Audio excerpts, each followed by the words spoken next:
नमस्कार दोस्तों, स्वागत है आप सभी का मेरे YouTube चैनल पे।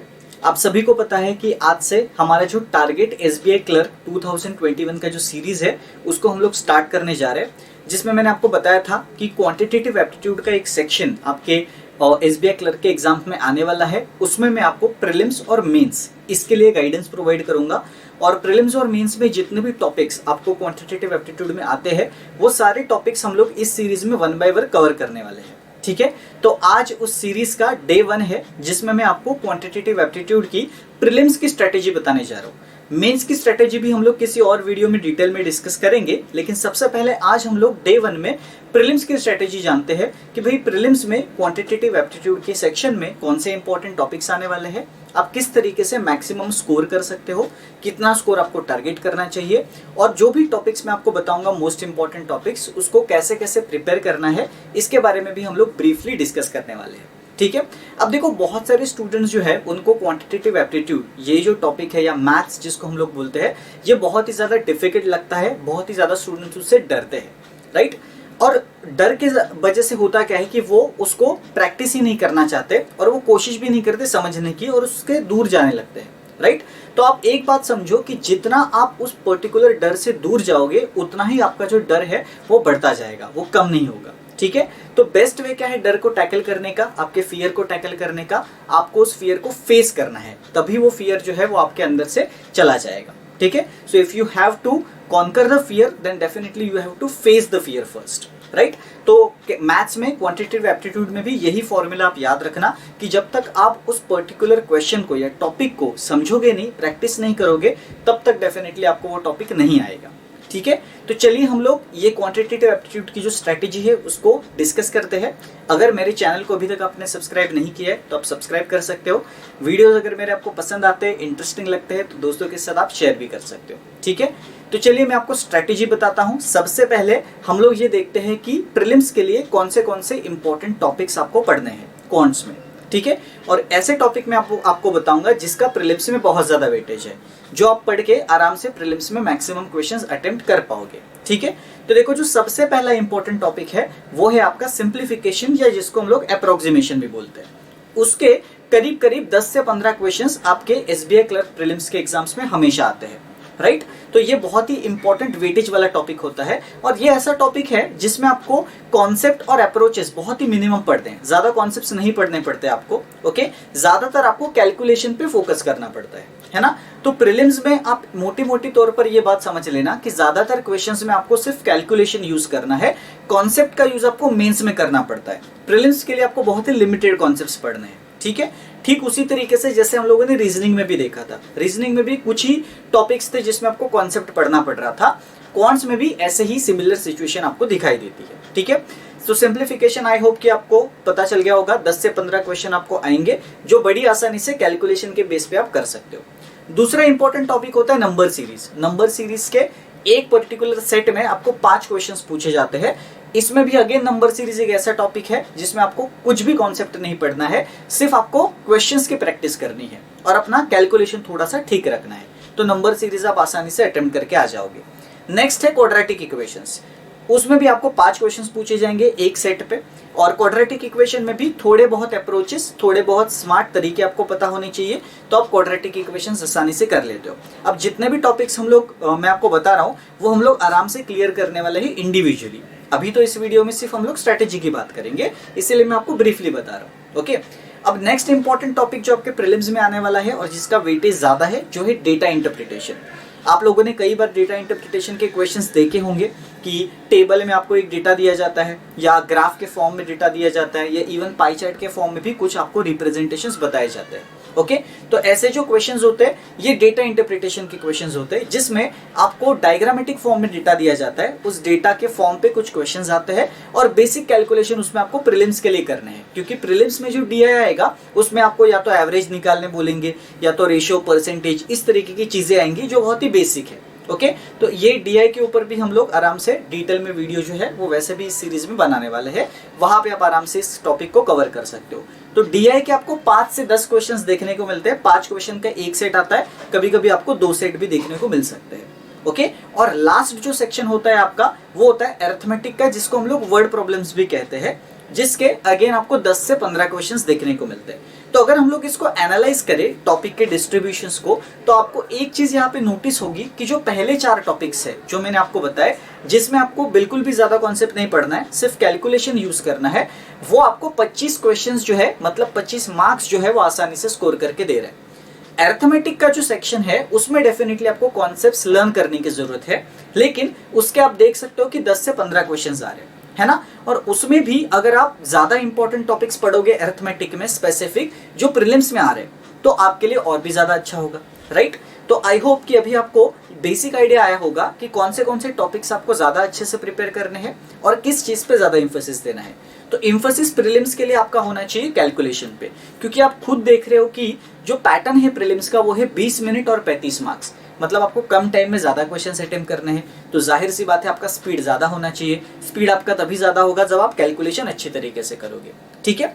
अब मैंने आपको चलो ये तो बता दिया कि अरिथमेटिक जो है उसके 10 से 15 क्वेश्चंस आएंगे, लेकिन अरिथमेटिक में भी कुछ ऐसे स्पेसिफिक टॉपिक्स है इंपॉर्टेंट जो प्रीलिम्स में ज्यादा पूछे जाते हैं, ओके। तो उसके बारे में भी आपको जानकारी होनी चाहिए, तो वो भी आप अच्छी तरीके से नोट डाउन करके रखना। ये मैंने आपके सामने ये टॉपिक्स रखे हैं अरिथमेटिक के, ठीक है। तो अरिथमेटिक में अगर आप देखोगे, जो सबसे पहला टॉपिक है आपका इंपॉर्टेंट वाला, वो आता है एवरेज, उसके बाद percentage, simple and compound interest, time and work, problem on edges, time speed distance, partnership, mixture and allegation and profit and loss, okay.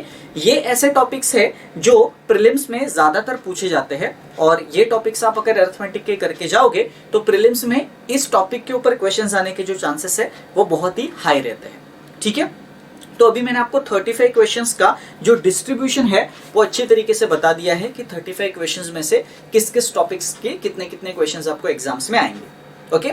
तो चलो टॉपिक्स तो आपको पता चल गए। अब मैं आपको थोड़ा सा एग्जामिनर का भी पर्सपेक्टिव बताता हूं कि प्रीलिम्स में क्वांटिटेटिव एप्टीट्यूड के सेक्शंस जब आप अटेम्प्ट करने जाओगे तो एग्जामिनर जो होता है उससे, मतलब वो जो होता है वो आपसे क्या एक्सपेक्ट कर रहा है, उसकी एक्सपेक्टेशंस क्या है, राइट।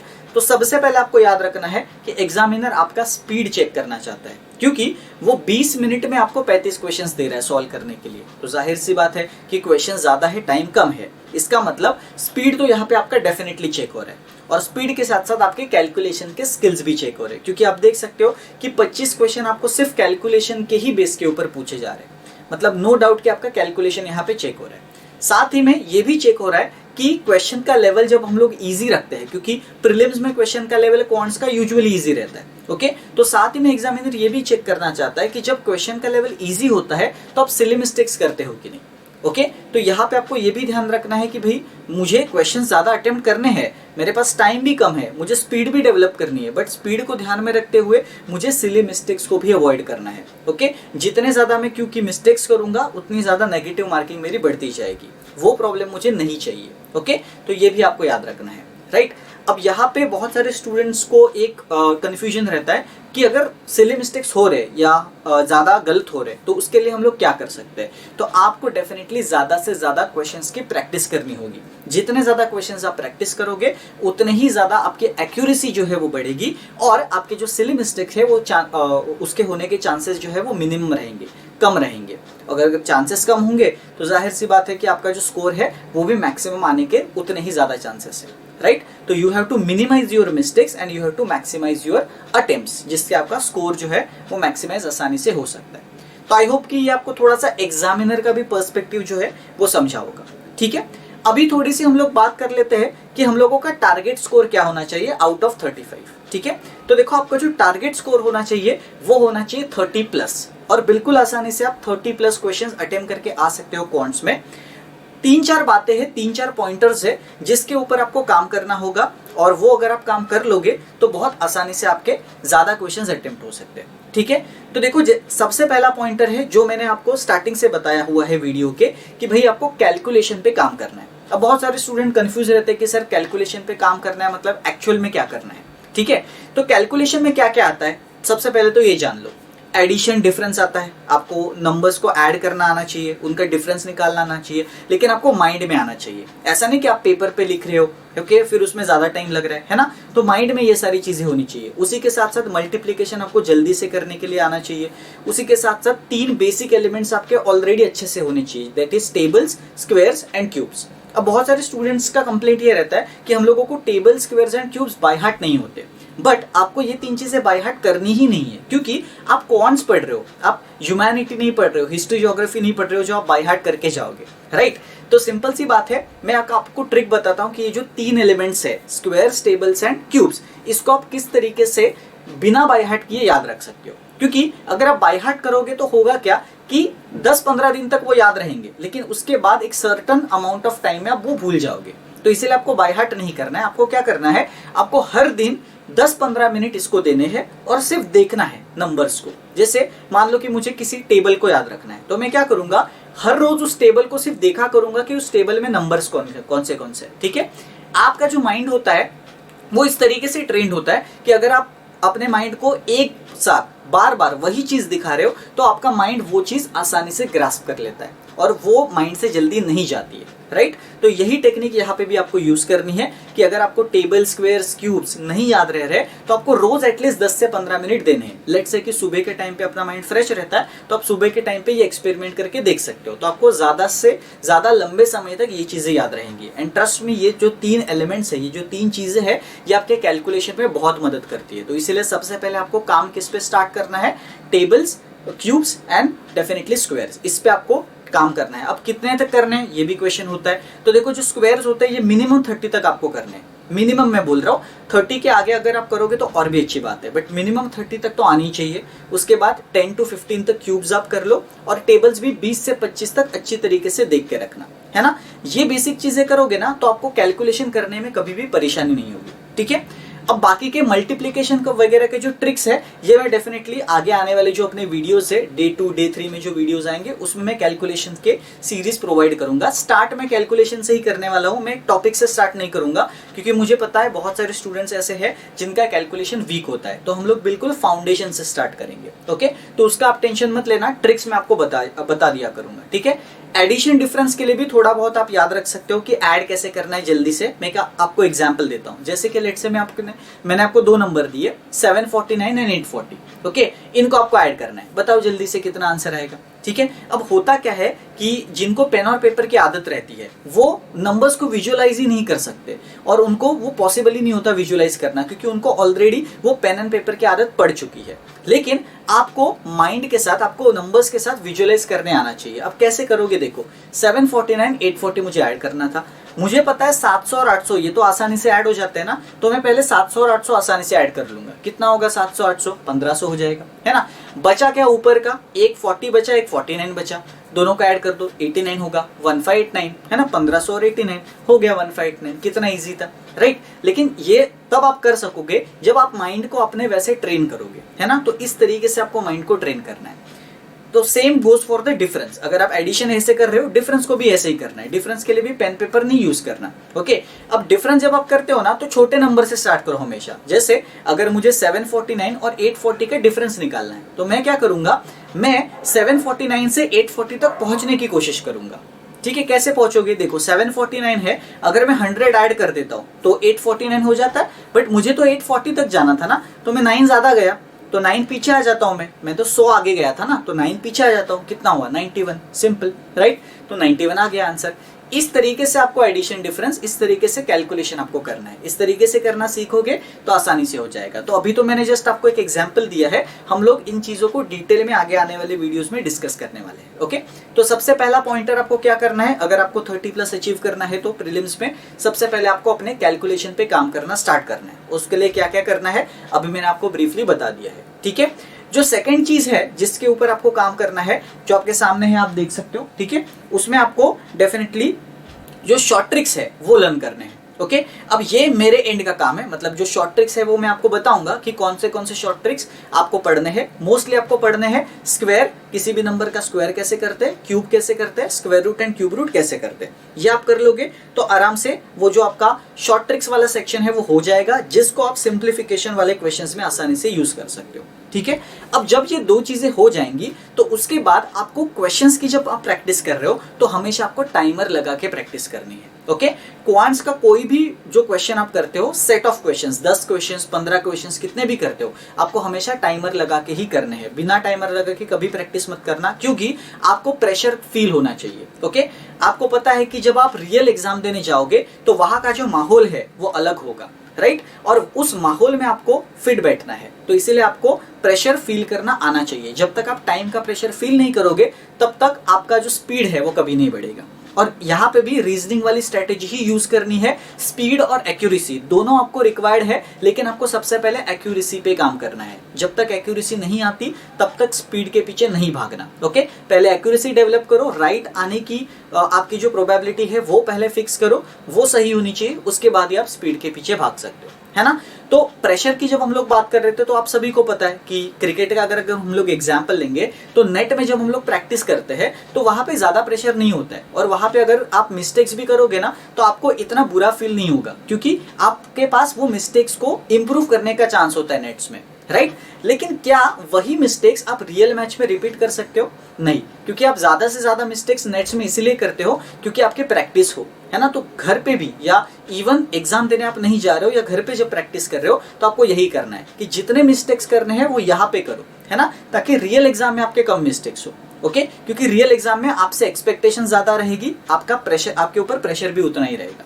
राइट? तो वो प्रेशर फील करने आपको आना चाहिए, इसीलिए हमेशा टाइम का जो लिमिट है वो लगा के क्वेश्चंस को सॉल्व करना है, ठीक है?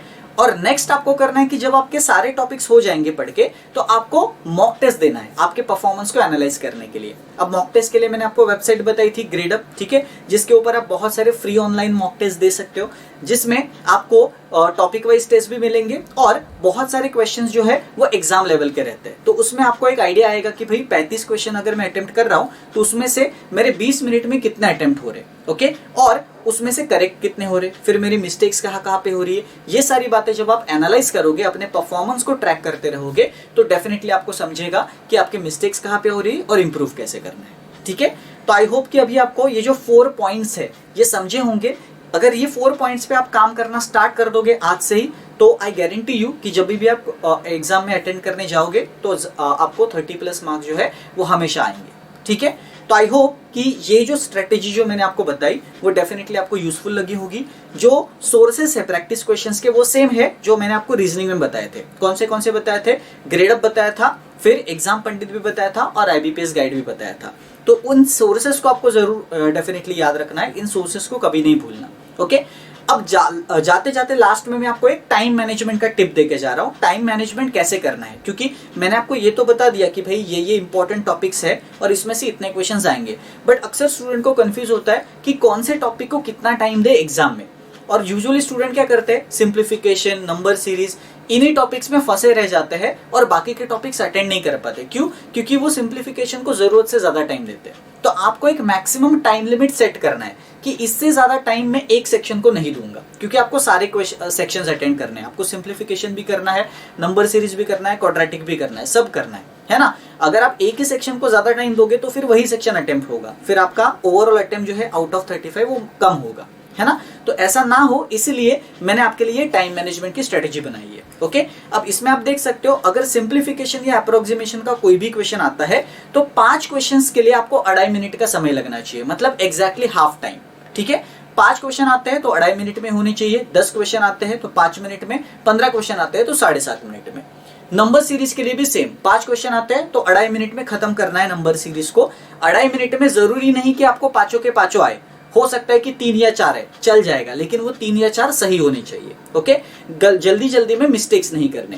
क्वाड्रेटिक में भी सेम, 5 क्वेश्चंस आपके 2.5 मिनट में होने चाहिए। DI के लिए अगर आप टाइम देखोगे तो 5 क्वेश्चंस आपके 3 मिनट में आसानी से हो जाते हैं। 10 क्वेश्चंस आते हैं 2 सेट तो 6 मिनट में करना, और अगर 15 क्वेश्चंस आते हैं 3 सेट तो आप डेफिनेटली 9 मिनट्स ले सकते हो, ओके? और बचा हुआ जो टाइम है, लेट्स से कि मेरे पास ये सब अटेम्प्ट करके 4 मेन सेक्शन, मेरे पास 6 से 7 मिनट का समय बच रहा है, तो वो समय आप किस में लगाओगे? वो समय आप वर्ड प्रॉब्लम्स पे लगाओगे। एंड ट्रस्ट मी, ये जो मैंने आपको इंपॉर्टेंट अरिथमेटिक के स्टार्टिंग में टॉपिक्स बताए वो आप कर लोगे तो 6 से 7 मिनट में आप बहुत आसानी से 7 से 8 क्वेश्चंस कर सकते हो, ठीक है? अब आप देख सकते हो कि इस स्ट्रैटेजी की वजह से 20 मिनट में आपके 30+ क्वेश्चंस आराम से अटेम्प्ट हो रहे, और अगर जितने क्वेश्चंस अटेम्प्ट हो रहे तो जाहिर सी बात है कि उतने ही मेरे जो आंसर आने की प्रोबेबिलिटी है वो भी राइट होगी, है ना? तो एक्यूरेसी भी मेरी मेंटेन रहेगी, ओके? तो आई होप कि अभी आपको ये जो डिटेल वाली स्ट्रैटेजी है वो समझी होगी। इस स्ट्रैटेजी को फॉलो करो, जो मैंने आपको चीजें बताई वो आपको फॉलो करनी है और इसी तरीके से आगे आगे बढ़ते रहना है, ओके? तो आई होप कि ये वाला वीडियो जो है वो इंटरेस्टिंग लगा होगा आपको, ठीक है। तो डेफिनेटली हम लोग आगे आने वाले नेक्स्ट वीडियो में मिलेंगे डे 2 में, जिसमें हम लोग कैलकुलेशन के बारे में बात करेंगे। तो अभी हम लोग यहीं पे रुकते हैं और मिलते हैं नेक्स्ट वीडियो में। तब तक के लिए stay safe and keep learning.